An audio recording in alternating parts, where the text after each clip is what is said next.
வணக்கம். நம்ம சேனல்ல இருந்து நிஃப்டி பேங்க் நிஃப்டியோடைய வீக்லி அனாலிசிஸ் வாரத்தோட இறுதி நாளில் பார்த்துட்டு வரோம். ஆல்ரெடி நிஃப்டியோடைய அனாலிசிஸ் வந்து பார்த்துட்டோம். முக்கியமான ரேஞ்சஸ்லாம் என்ன, ஸோ வெரி நேரம் சிபிஆர் வந்து இருக்கிறதுனால என்ன ஆக வாய்ப்புகள் இருக்குது அப்படிங்கிறத அனாலிசிஸ் வந்து பண்ணிட்டோம். இப்போ பேங்க் நிஃப்டி அனாலிசிஸ் வந்து பண்ணலாம். பேங்க் நிஃப்டி வந்து பாருங்கள், ஸோ இந்த வாரம் வந்து நல்ல ஒரு புல்லிஷில் வந்து இருந்துச்சு. ஸோ நல்ல புல்லிஷில் நல்ல நீளமான ஒரு புல்லிஷ் கேண்டில்ஸ்டிக்ஸ் வந்து போட்டிருக்கு. ஸ்ட்ராங்கான புல்லிஷ் கேண்டில்ஸ்டிக்ஸ் போட்டதுனால ஸோ நல்லா நீளமாக டாப்பில் வந்தாலே கொஞ்சம் ரீட்ரேஸ்மெண்ட் கொடுக்க வாய்ப்பு இருக்குது அப்படிங்கிறது நம்ம பார்த்தோம். அதனால் செல்லிங் ரீட்ரேஸ்மெண்ட் வந்து கூட அமையலாம். ஸோ நல்லா மேலே போனதுக்கு டெம்பரவரியான ரீட்ரேஸ்மெண்ட் செல்லிங் வந்து வந்துட்டு அதுக்கப்புறமாவும் இந்த முக்கியமான அந்த ரெசிஸ்டன்ஸ் லெவலில் பிரேக் பண்ணிவிட்டு மேலேயும் போகலாம். ஸோ அதனால் இந்த வாரம் வந்து இங்கேருந்து ரீட்ரேஸ்மெண்ட் கீழே இறங்குதா அல்லது ஹையை பிரேக் பண்ணி கண்டினியூ ஆக வாய்ப்பு இருக்கான்னு பார்க்கலாம். ஓவரால் புல்லிஷில் இருக்கிறதுனால கண்டினியூ ஆக வாய்ப்புகள் வந்து இருக்குது. கண்டினியூ ஆகணும்னா ஹையை தாண்டி சப்போர்ட் எடுத்துகிட்டு இந்த ரெசிஸ்டன்ஸ் லெவலில் பிரேக் பண்ணும் சமயத்தில் நல்லா கண்டினியூ ஆக போகுதுன்னு புரிஞ்சுக்கலாம். டெம்பரவரியாக இவ்வளோ தூரம் மேலே போனதுக்கு உண்டான ரீட்ரேஸ்மெண்ட் கொடுத்துட்டு மறுபடியும் மேலே போகலாம். ஸோ இப்படி தான் நம்ம புரிஞ்சுக்கணும். அதனால் என்ன நடக்குது அப்படிங்கிறத நம்ம பார்ப்போம்.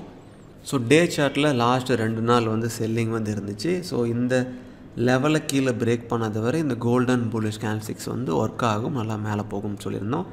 நல்லா புல்லிஷ் வந்ததுக்கு அப்புறமா வந்து பாருங்கள், மேலே வந்து டாப்பில் ஒரு ரீட்ரேஸ்மெண்ட் கொடுக்குறதுக்கு தகுந்த போல் ஒரு செல்லிங் கேண்டில்ஸ்டிக்ஸ் வந்து இருக்குது. ஸோ அந்த ஹையை பிரேக் பண்ணி சப்போர்ட் அடிச்சு அப்படின்னா அடுத்த ரெசிஸ்டன்ஸ் லெவலு 52,340 அந்த ரேஞ்ச் போயிடும்.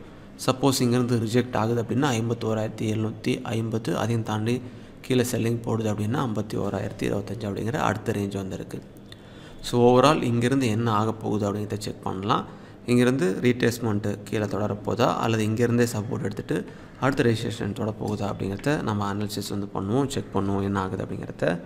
ஸோ ஒருவேளை இந்த ஹையை பிரேக் பண்ணிச்சுன்னா அடுத்த ரெசிஸ்டன்ஸு லோவை பிரேக் பண்ணிச்சு அப்படின்னா இங்கே கீழே நோக்கி வரலாம்.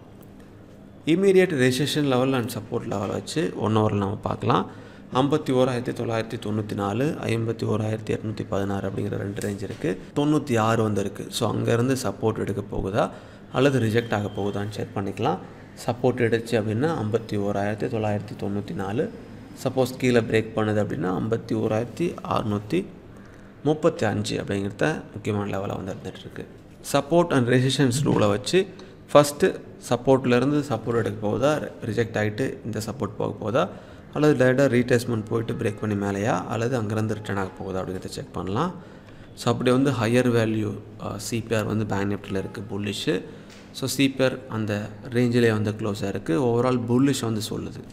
ஒருவேளை சிபிஆருக்கு மேலே கேண்டில்ஸ்டிக்ஸ் ஓப்பன் ஆகிட்டு சப்போர்ட் எடுக்குதுன்னு R1 வரைக்கும் போகும். R1 வந்து பாருங்கள், இங்கேயும் நம்ம நிஃப்டியை பார்த்த முன்ன இருந்த அந்த லெவலும் வந்து சேமாகவே வந்து இருந்துகிட்ருக்கு. ஸோ அதனால் அந்த ரேஞ்சு ரொம்ப முக்கியமான ரேஞ்சு. அதை பிரேக் பண்ணி சப்போர்ட் அடிச்சு அப்படின்னா நல்லா ஸ்ட்ராங்காக மேலே போக வாய்ப்புகள் வந்துருக்கு. அதனால் இங்கே இருக்க ரேஞ்சும் இங்கே இருக்க ரேஞ்சும் பாருங்கள் ஒரே ஈவனாக இருக்குது. அந்த ரேஞ்சை மட்டும் தாண்டி சப்போர்ட் எடுத்துச்சு அப்படின்னா நல்லா வந்து மேலே ஸ்ட்ராங்காக போகணும். சப்போஸ் ரிஜெக்ட் ஆகுதுன்னா சிபிஆருக்குள்ளே வந்துடும். சப்போஸ் சிபிஆருக்கும் கீழே ஓப்பன் ஆகிட்டு புல் பேக் செல்லிங் போடுது அப்படின்னா அங்கே நம்ம செல்லிங் பயன்படுத்த வேண்டாம். S1 வரைக்கும் வந்துட்டு S1ல் சப்போர்ட் அடிச்சுன்னா திரும்ப R1 போயிடும். S1 தாண்டி அப்படியே புல் பேக் செல்லிங் கொடுக்குது அப்படின்னா S2 வரைக்கும் வரும். ஸோ மண்டே வந்து இந்த R1 லெவல் வந்து முக்கியமான லெவலாக வந்து இருந்துகிட்ருக்கு. ஸோ அதை பிரேக் பண்ணிச்சுன்னா ஸ்ட்ராங்கான அப்சைடாக இருக்கும். ஸோ அதை நம்ம செக் பண்ணுவோம் ஸ்ட்ராங்கான அந்த லெவலில் போகுதா இல்லை அப்படிங்கிறத. ஸோ இதுதான் நிஃப்டி அண்ட் பேங்க் நிஃப்டியோட வீக்லி அனாலிசிஸ். இது கூட உங்களோட ரிசர்ச்சும் பண்ணுங்கள், எல்லா வேலையும் பாருங்கள், பார்த்துட்டு உங்கள் சொந்த முடிவு வச்சு ட்ரெட் பண்ணுங்கள். மிக்க நன்றி.